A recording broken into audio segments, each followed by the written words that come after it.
Penguins have won playoff series on the road before, as they did on Saturday afternoon at the Wachovia Center in Philadelphia. They won one in Minnesota in 1991, and they handed them a Stanley Cup after that one.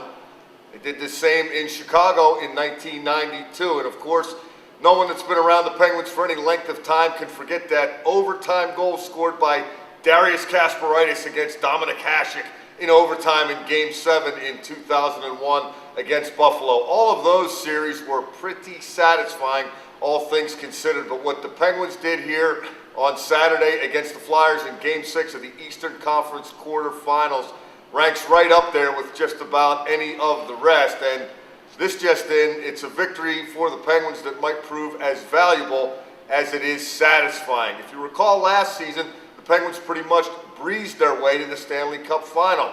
They didn't face the kind of adversity in round 1 against Ottawa, in round 2 against New York, or even in round 3 against Philadelphia as they did against the Flyers this season.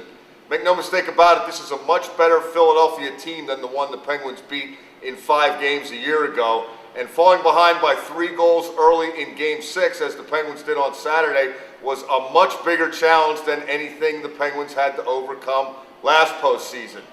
They tasted adversity a year ago in the playoffs, but not until they fell into a 2-0 hole against Detroit. This year, the Penguins have experienced it earlier, and it's something they might be able to learn from and grow from. With the Penguins and the Flyers and, well, whoever it is that's playing goal for Philadelphia these days, I'm Mike Pursuta for Trib Total Media.